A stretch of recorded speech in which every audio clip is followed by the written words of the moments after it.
Hello there reason people, Pooh Bear here and welcome to my channel. And today I'm going to be looking at the back end of my generative project I released the other day. Now, it might not be the best sounding music in the world, and as you can see it has a mind of its own as well, the way it sort of decides to carry on. It's over here somewhere, there it is. That's the good fun thing about CV, you have to control the CV signal to stop and start the music. It's no good just stopping and starting the transport bar. So as I said, we're going to have a good old look at this and a good old rummage around of how this works, but rather than just me going through and talking about all the wiring, because it'll take absolutely forever to go through that, and without a doubt you'll all be fast asleep, I thought I'd start at the very, very top and really have a look at the single oscillator I talk about. So I'm using one LFO only to drive all the notes which are really going on within this project. So let's quickly jump in. So I'm just going to close off that session and we're going to start ourselves with a brand new session. So the first thing I'm going to do is create myself a Thor. In fact, I'm just going to move my Thor over there so I've got myself a bit more space. And the next things I'm going to create, because when I'm ever looking at CV stuff, is I always like to have myself a scope and a CVA. The CVA is a freebie, obviously the scope's not, and yes, you do get a scope on the CVA. I just find this scope's a little bit easier to look at. The first thing I'm going to quickly wire up is take out the LFO2, put that into CV in on the CVA, take out the CV out and put that into the in on the scope. Yeah, that's what I'm going to quickly do there. The next thing I'm going to do is I'm going to actually grab myself a subtractor. And the funny thing about this really is, one of the things I said was when I wanted to create my generative piece, I just didn't want beeps and blobs. And so the first thing I'm going to do is actually create a beep and blob demonstration. A little bit backwards, I know. I'm going to also cheat by taking out the gate and velocity data straight out of the sequencer there, and then all we need to do is set up the sequencer here, and off we go.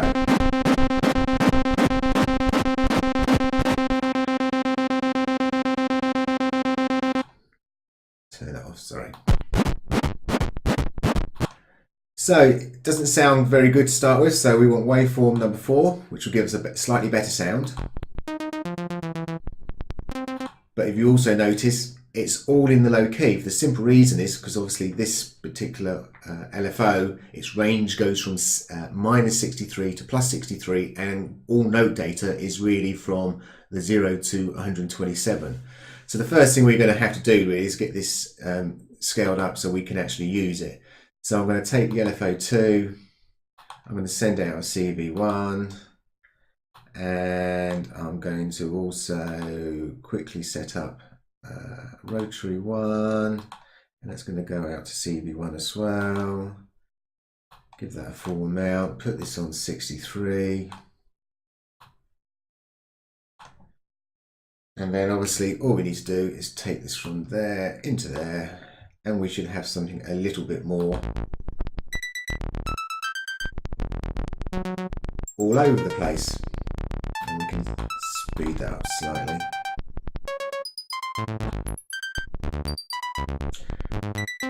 But it's still horrible beeps and blobs, and it's all over the place. So we can try and improve on that straight away. So as I say, what this rotary here is going to do is going to set the midpoint. So as you can see, as I bring this down, it brings the signal back down to the baseline, and obviously I can push it right up if I want to, and then we can start hitting a lot more at the top. So we're going to be topping out all the time. So that's quite handy to understand about that. But what I'm actually going to do is I'm actually going to take down the amount of LFO signal I'm sending out. So now if we listen to it, it's going to be in a bit more of a specific range.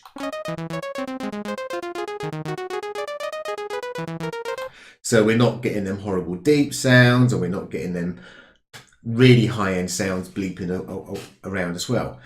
Later on, back in my original project, you'd see I actually also pumped this out to CV2, and I actually have this more on a full range, because then I am doing more with the whole range of the keyboard, because I've got some drum kits which are laid out a lot wider, and I want to be able to hit all them notes. So the next thing to make this sound a little bit more musical, because it doesn't sound very musical at all at the moment, is we're going to get ourselves some players out. And the first one I'm going to hit on there is good old scales and chords. And I'm actually going to put that down to just the one note. I'm going to grab that and the subtractor and the first, and we're going to combine them up. Yeah. And now I can put the gated note in at the top, so now it will work. So if I was just playing that, then the scale and chords won't have effect, because it's not MIDI data. When it comes via the combinator, it now sees it as MIDI data. Now we can start filtering on the notes. And it's starting to get a wee bit better. And obviously we can improve that even more. And I find this is where the good old arpeggiator comes in, and I might even use the hold button. So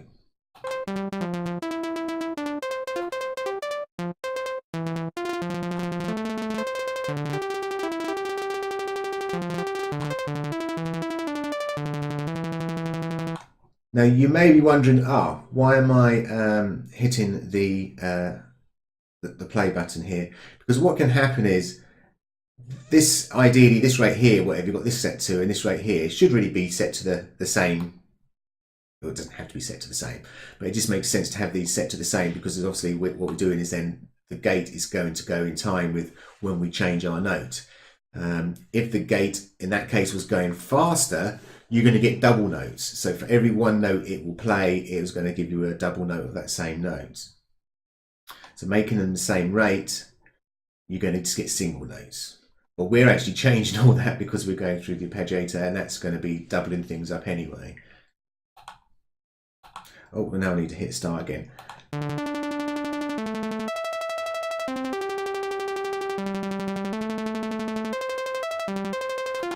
So it's starting to sound a little bit better, but obviously ideally what we need is a bit more of a bassy sound.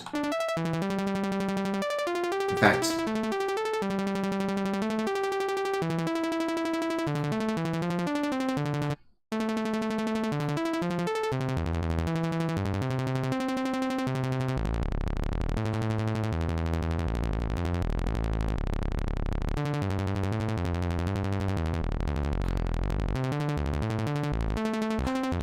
I don't want to hit these low keys, so I'm just going to raise my muck rotary up, so I'm just going to push this up a bit higher.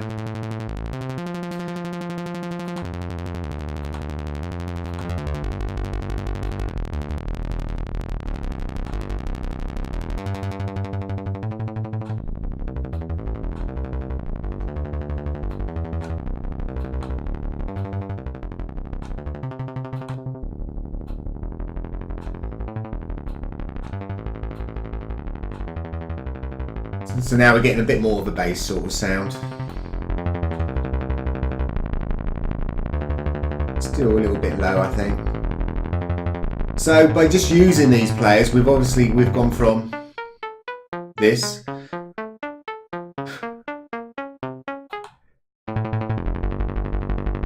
to this.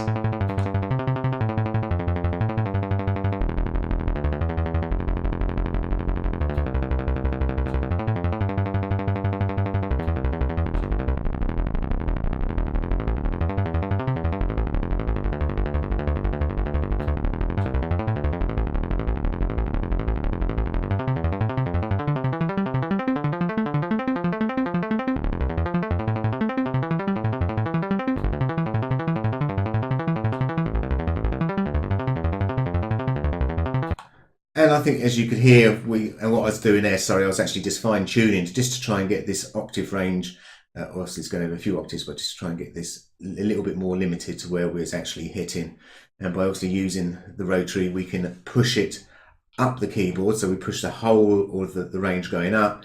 And by putting the amount down, we can shrink it down to that midpoint. So the rotary is sort of controlling where the midpoint is, and that's how wide we're going either side of that midpoint. So by just using them two controls, we can actually start to narrow it down. And then of course I'm actually using this note view here, and I've transposed it down a couple of octaves as well, and even brought it down another octave even with the subtractor. But you can hear that we're definitely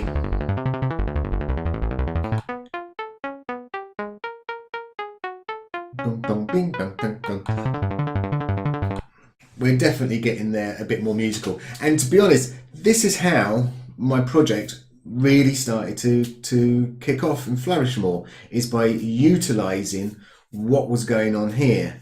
And of course the next step would be, well, obviously we've got this data coming out here, we are using some of it there. I might put another MIDI CV converter in there and nick that MIDI, and then I can pump it out and maybe randomly take certain of them notes and play it on another instrument.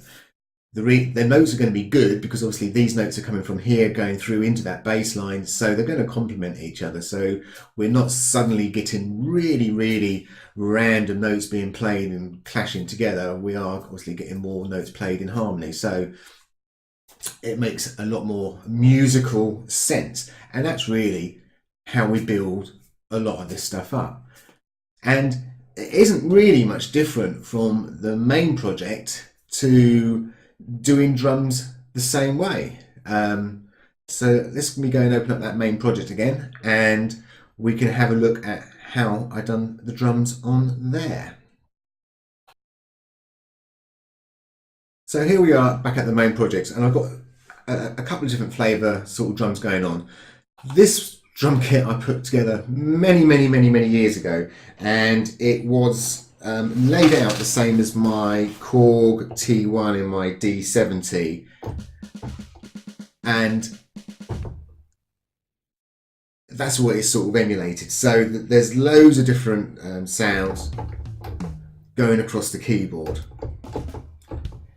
And as you can imagine, as we're sort of pinging and ponging away, it is literally just coming in and just hitting the notes. And as you can see, I've got a wider range on this CV out too, and that would be, if we was to follow the route through, because it does go down, it does go through these, I'm using these SH1s really as sampling hold, well, they are sampling hold devices, and that's exactly what I'm doing with them, just so I can get slightly different resolutions going on.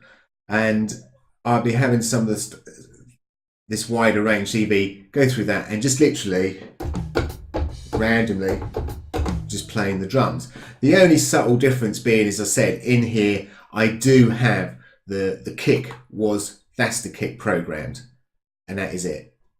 So that's the only thing I decided to program. It was just that, nothing special. The only other funny thing I suppose I've got going on this particular drum kit now is obviously the Euclidean, and I'm just using that for snare rolls. So obviously when I hit a snare key, as soon as you hit another key, it stops. So it's just a simple little thing.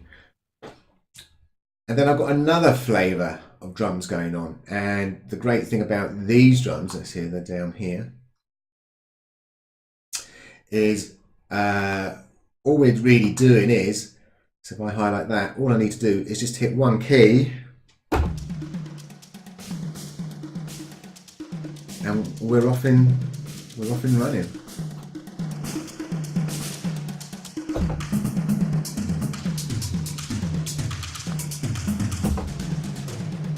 So we're just obviously, oops, going a little bit mad there. I think some recording stuff going on. So yeah, but you're basically getting the idea that so from one key, I'm getting myself a chord, which is then, I am actually transposing it again. And the reason this would be transposed at this layer is because obviously further up the link, or the signal, should I say, that signal might be feeding a lead device, so obviously that's on a higher octave. So I am messing around with the octaves.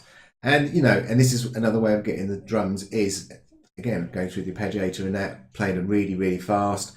Now some of the drum layouts might be very similar drums next to each other, so you start getting like a nice sort of double hit kind of effect going on. Let me just stop that, there we go.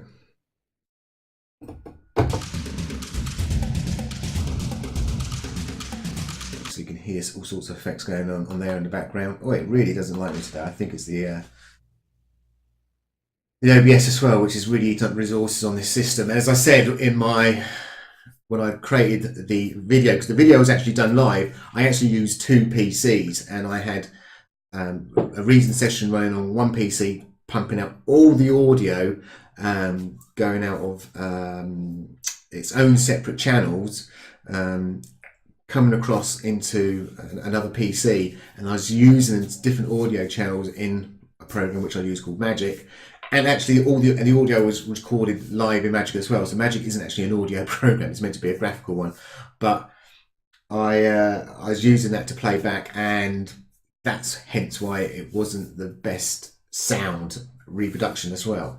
But that's another story. And I will go into using Jack. So I was using Jack to go across my internet there, my backbone there, as well as the MIDI device. I had MIDI data coming out as well, and I was sending that over Ethernet as well. So you've basically seen the main structure of how things kind of hang together. Maybe I should go into a little bit more of some of these sample and holds, and I use these switches quite a bit. As you can see, it's flipping backwards and forwards, mainly because we've got this lovely little snap sort of feature going on. So it means that if I'm randomly, and up the top here I think there's another LFO which I am using, and that's another random LFO. That's purely using that for control. So it's controlling probably this switch down here at the moment. And the great thing is obviously that random signal is changing randomly. That's okay, because the snap itself is then going to snap it into the correct position. And in fact, what this one is actually doing is choosing three different switches. And obviously I've got my 3 different values I'm pumping out, which would be going down into this bass. This is a bass here. Let's see if we can try it once more. If I get a bass line. No. Oh, here it comes.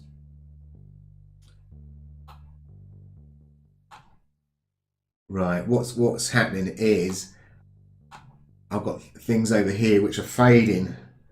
So these here, I'm going to quickly take the CVs off these.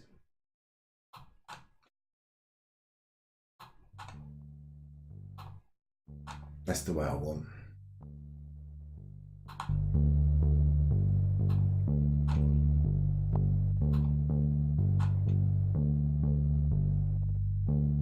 And you can hear it changing.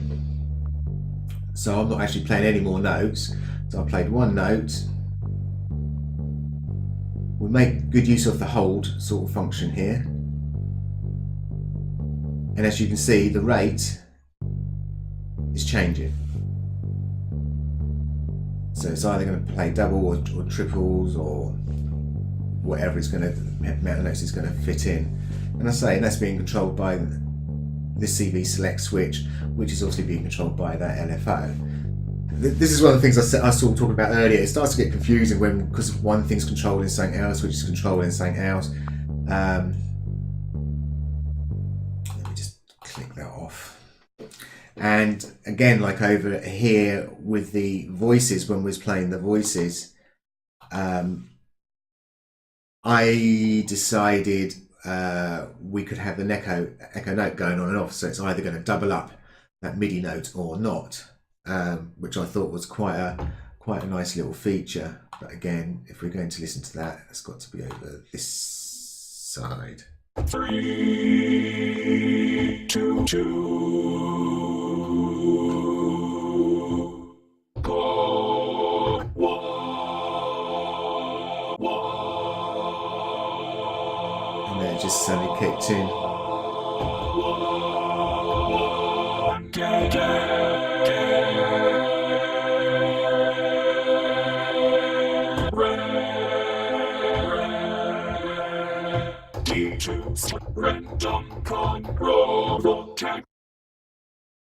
Yeah, so just having fun turning things on and off, you get some nice little effects going on. Obviously don't get stuck in with what else you're just using. So like on here, I did decide to use some, just to give me a little bit more stuff going on. That's the bass. I think I've got this split between just a simple bass and something else. But the notes are randomly will be coming into this, and then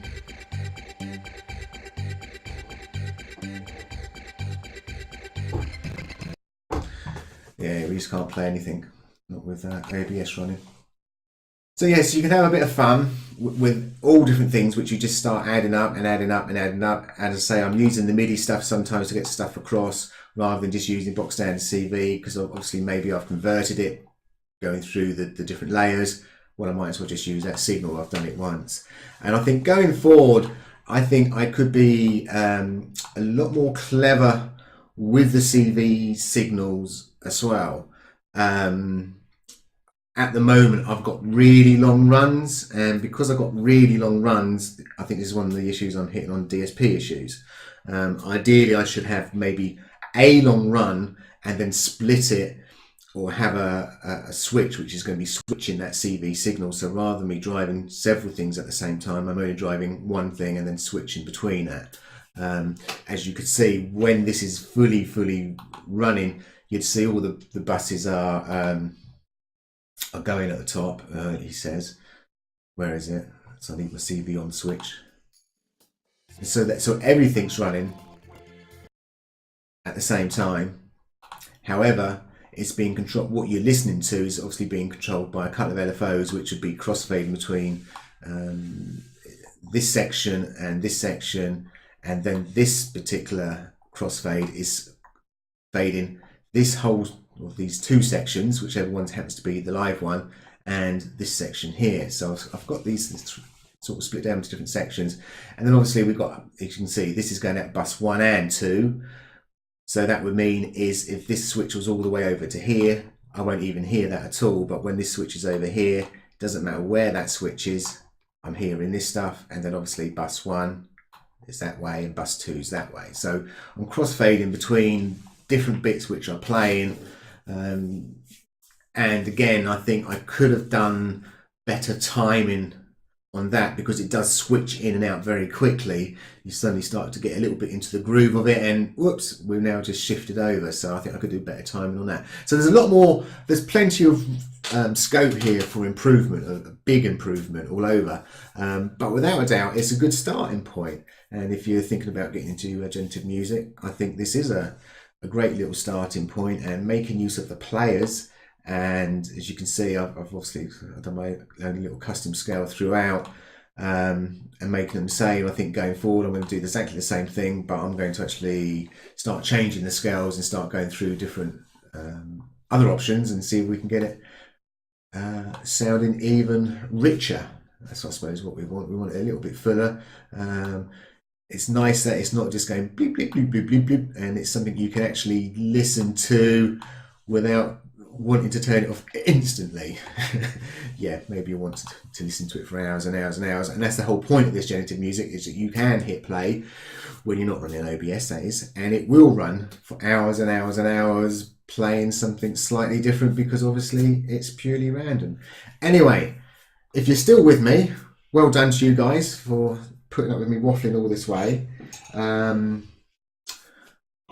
more than happy to give this project out. If you're interested in the project, you can always give me a shout. I'm quite happy for you to have it, but obviously you've got to have half of the stuff to go with it. Obviously with the VSTs, you can obviously switch in your own stuff, and I suppose if you're missing certain stuff, you can just switch again in your own stuff. I think an important aspect, if you are going to look into going down the generative route, it's quite interesting that when I first looked at this, I was thinking about, oh yeah, I've got to get notes. What am I going to do with my notes? And without a doubt, the bigger challenge, I say bigger challenge, but a bigger aspect of it is the other side of the note, which is the gate. The actual gate data is obviously very, very important. We tend not to think about it, especially if we're playing a keyboard. If we want a longer gate, well, we just hold the key down longer. We don't think about it. But yeah, gate data is definitely the other 50% of that note data. It is very, very important. And so that's where really the sample and holds really came in all over the place, because I was really wanting to change the resolution which was coming out of Thor, because obviously I've got that set to a certain rate. I was saying that, that's a lie. I had it set to 2 different rates, and I had, again, another device switching the rates around depending. That's why this is called a fast bus, because then we actually went into a fast rate. Oh, you just saw it change there. I didn't actually change that by hand. That's it changing in the background. So yeah, so there's another random LFO which is going on and changing that rate, and as that's changing, it would have changed us into this fast music, and when that changes out, it would have gone back over to the side. So there's a lot of stuff going on. There's a lot of funny little tweaks and little twerky things going on. But as I say, I think we can reproduce this and probably get that DSP right down and be a little bit more clever, rather than being clever with the audio. Let's start being clever with the CV signal itself, and yeah, I think we'll get a lot less DSP. But yeah, maybe my second stab. This is my first stab at generative music, and to be honest, it's not brilliant, but I'm quite happy with the result. I got a result. I think that's more than coming up with absolutely nothing. So I did get some kind of result. Anyway, I'm waffling again. Thanks for watching, guys. Bye for now.